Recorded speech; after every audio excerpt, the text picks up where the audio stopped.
Good morning student, welcome to my class. I am Rima Sultana, assistant teacher of Dakotas High School. Today I have appeared here to give you a short idea on tag question. So our student's topic is tag question. Tag question, at first we have to know what is tag question. Tag শব্দের অর্থ জুড়ে দেওয়া, question শব্দের অর্থ প্রশ্ন। Tag question দ্বারা বোঝায় জুড়ে দেওয়া প্রশ্ন। বক্তা তার বক্তব্যের শেষে শ্রোতার সমর্থন আদায়ের জন্য যে সংক্ষিপ্ত প্রশ্ন জুড়ে দেয় তাকে ট্যাগ কোয়েশ্চেন বলা হয়।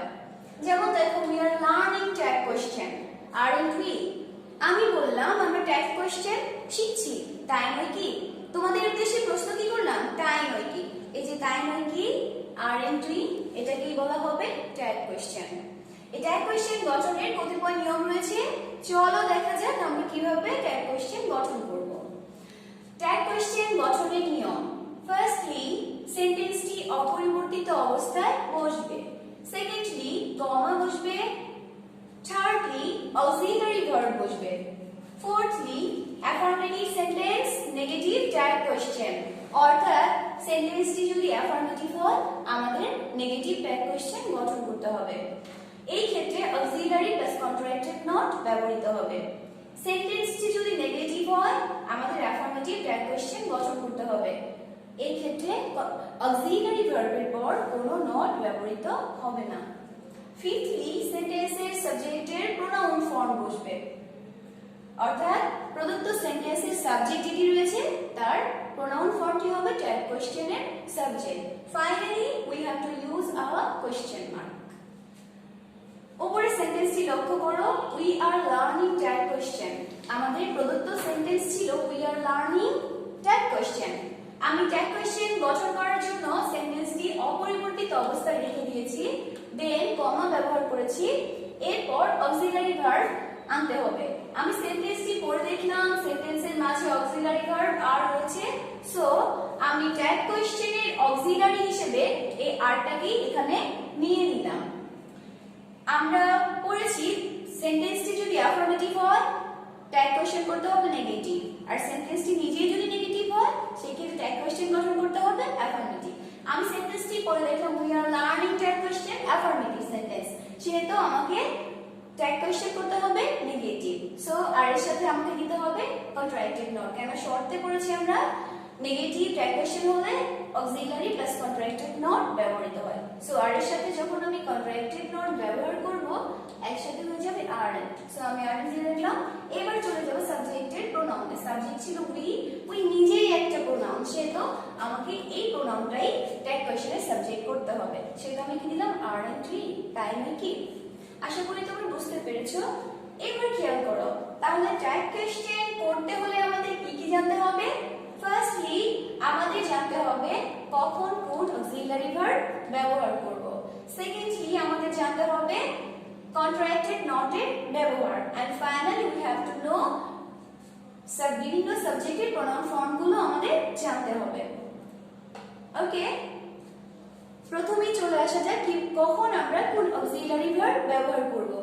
এই জন্য আমি তোমাদের তিনটি সেন্টেন্স বোর্ডে লিখে দিচ্ছি, তোমরা সবাই খেয়াল করো। ডিয়ার স্টুডেন্টস, খেয়াল করো, আমি তিনটা সেন্টেন্স এখানে লিখেছি। আমরা কখন কোন অক্সিলারি ভার্ব আনব। অক্সিলারি ভার্ব আনার ক্ষেত্রে আমাকে প্রথমেই সেন্টেন্সটি পড়তে হবে। যদি দেখি সেন্টেন্সের মাঝে কোনো অক্সিলারি ভার্ব আছে তাহলে ট্যাগ কোয়েশ্চেনে ওই অক্সিলারিটাই আমরা নিয়ে নিব। অনেক সময় দেখা যায় সেন্টেন্সে একের অধিক অক্সিলারি ভার্ব থাকে, সেই ক্ষেত্রে আমরা প্রথম অক্সিলারিটাকে ট্যাগ কোয়েশ্চেনের অক্সিলারি হিসেবে ব্যবহার করব। যখন সেন্টেন্সে অক্সিলারি ভার্ব থাকবে না তখন আমাকে টেন্স ও পারসন অনুযায়ী ডু, ডাজ অর ডিড আনতে হবে। প্রেজেন্ট ইনডিফিনিটে আমরা ডু অর ডাজ, পাস্ট ইনডিফিনিটে ডিড। এখন প্রশ্ন হলো কখন আমি ডু আনবো, কখন ডাজ আনবো। খেয়াল রাখবে, যখন আমার সাবজেক্টের pronoun third person singular number হবে তখন আমাকে আনতে হবে ডাজ, অন্যথায় ডু, আর পাস্ট ইনডিফিনিটে ডিড। এবার খেয়াল করো সেন্টেন্সটি, Meera has not completed her graduation. এই সেন্টেন্সে পড়ে দেখলাম অক্সিলারি ভার্ব হ্যাজ রয়েছে, সো ট্যাগ কোয়েশ্চেন করার ক্ষেত্রে আমি ওই অক্সিলারি ভার্বটা সেন্টেন্সটি আবার পড়ো, Meera has not completed her graduation. এই ক্ষেত্রে সেন্টেন্সটি একটি নেগেটিভ সেন্টেন্স। আমাদের শর্ত হলো negative sentence, affirmative tag question. So আমাকে ট্যাগ কোশ্চেন করতে হবে অ্যাফার্মেটিভ। এই ক্ষেত্রে অক্সিলারি ভার্বের পর কোনরূপ নট ব্যবহৃত হবে না। সো আমি নট ব্যবহার করলাম না। এবার চলে যাই সেন্টেন্সের সাবজেক্ট কি আছে। সাবজেক্ট রয়েছে মীরা, মীরার প্রোনাউন শি। সো আমি এই সাবজেক্টের প্রোনাউনটাই ট্যাগ কোশ্চেনের সাবজেক্ট হিসেবে ব্যবহার করলাম, হয়ে গেল শি। আমাদের ট্যাগ কোশ্চেন হয়ে গেল হ্যাজ শি। ওকে, সেকেন্ড সেন্টেন্সটি খেয়াল করো, we shall have done it. Shan't we. এইখানে আমি তোমাদের বলেছিলাম যদি সেন্টেন্সে একের অধিক অক্সিলারি ভার্ব থাকে সেই ক্ষেত্রে আমি প্রথম অক্সিলারি ভার্বটাই ট্যাগ কোশ্চেনের অক্সিলারি হিসেবে নিয়ে নিব। সো এখানে দেখো শ্যাল হ্যাভ দুটো অক্সিলারি ভার্ব রয়েছে, এই ক্ষেত্রে আমি প্রথম অক্সিলারি ভার্বটাকে ট্যাগ কোশ্চেনের অক্সিলারি হিসেবে নিয়ে নিব। সেন্টেন্সটি উই শ্যাল হ্যাভ ডান ইট একটা অ্যাফার্মেটিভ সেন্টেন্স, সেহেতু আমাকে কি করতে হবে, সেহেতু আমাকে ট্যাগ কোশ্চেন করতে হবে নেগেটিভ। সো আমি শ্যাল দিলাম, শ্যালের সাথে কন্ট্রাক্টেড নোট যোগ করি, কন্ট্রাক্টেড নোট যোগ করার পরে এটা হয়ে যাবে শ্যান্ট। শ্যান্ট। এবার যদি সাবজেক্টে ছিল উই নিজে একটা প্রোনাউন। সো এই প্রোনাউনটাই আমি ট্যাগ কোশ্চেনের সাবজেক্ট করব, দিয়ে দিলাম উই। আমাদের ট্যাগ কোশ্চেন হয়ে গেল শ্যান্ট উই। এবার থার্ড সেন্টেন্সটি খেয়াল করো, পিপল বিকেম ডিস্টার্বড। সেন্টেন্সটির মাঝে কোনো অক্সিলারি ভার্ব নেই। এই ক্ষেত্রে আমাকে টেন্স ও পারসন অনুযায়ী ডু ডাস ডিড আনতে হবে। ভার্বটা রয়েছে বিকেম পাস্ট ফর্মে, সো এটা পাস্ট ইনডিফিনিটে আছে, সেই ক্ষেত্রে আমরা কি আনবো, ডিড। সো আমি নিয়ে গেলাম ডিড। সেন্টেন্সটি যেহেতু অ্যাফার্মেটিভ সেহেতু আমি এই অক্সিলারির সাথে কন্ট্রাক্টেড নট ব্যবহার করব। সো কি হয়ে গেল, ডিড কন্ট্রাক্টেড নট হয়ে গেল ডিডন্ট। এবার সাবজেক্টে চলে যাই। সাবজেক্টে ছিল পিপল, পিপলের প্রোনাউন হচ্ছে দে, সেহেতু ট্যাগ কোশ্চেনে আমি সাবজেক্ট হিসেবে দে নিয়ে গেলাম। আমাদের ট্যাগ কোশ্চেন কি হয়ে গেল, ডিডন্ট দে। আশা করি তোমরা বুঝতে পেরেছো। এরপরে চলে যাই আমরা কিভাবে কন্ট্রাক্টেড নট ব্যবহার করব। সাধারণত অক্সিলারি ভার্বের পর স্পেস না রেখে নট যোগ করলেই হয়ে যায়। যেমন দেখো আমি যদি বলি ইজ নট, এটা কন্ট্রাক্টেড নট যোগ করে হয়ে যাবে isn't.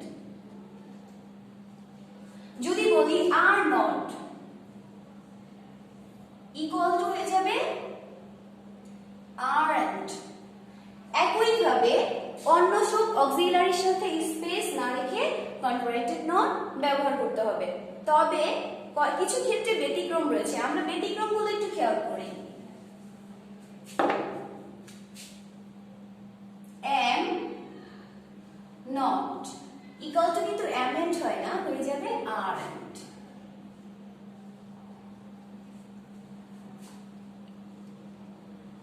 shall not equal to shall't হয় না, কি হবে, shan't। will not equal to willn't হয় না, কি হয় এটা, won't।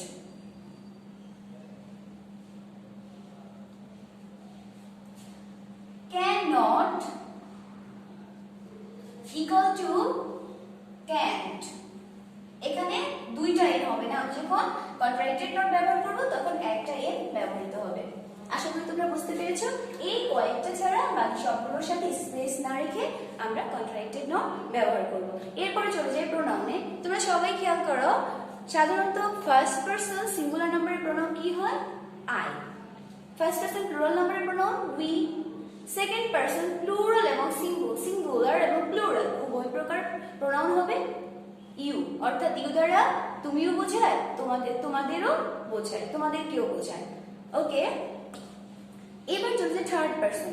এই থার্ড পারসন থাকতে পারে ব্যক্তি, থাকতে পারে জড় পদার্থ, থাকতে পারে ইতর প্রাণী।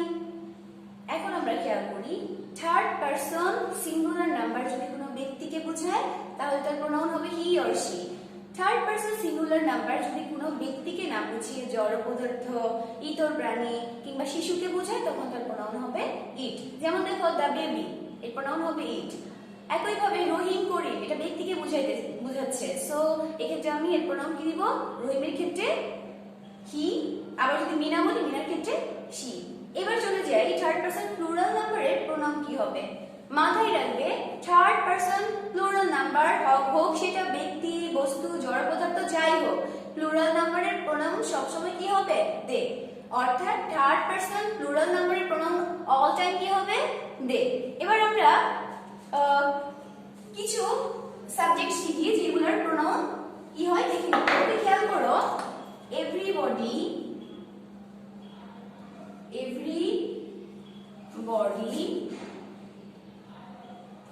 everyone, all.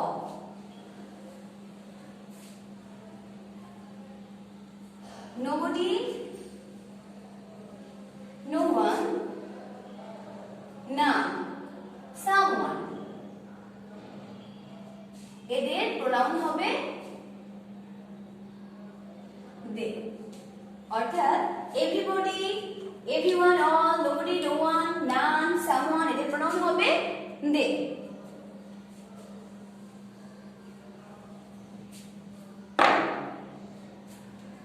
ওকে, এবার আমি তোমাদের কিছু এক্সারসাইজ দিব, তোমরা সবাই তোমাদের নোটবুকে তোলো। ওকে অল দ্য স্টুডেন্টস, তোমাদের আজকের হোমওয়ার্ক হলো trees are our best friends, they work hard, everybody loves flowers, Mina loves me too, you are a liar. তোমাদের আরেকটা বিষয় লক্ষ্য রাখতে হবে, যখন তুমি ট্যাগ কোশ্চেন করবা তোমাদের অবশ্যই ট্যাগ কোশ্চেনের পর কোশ্চেন মার্ক দিতে হবে। কেউ যদি ভুলবশত এই কোশ্চেন মার্ক না দাও তাহলে তোমরা ফুল মার্কস পাবে না। ওকে অল দ্য স্টুডেন্টস, আজকের আলোচনা এই পর্যন্তই রাখছি। Thanks a lot for staying with me.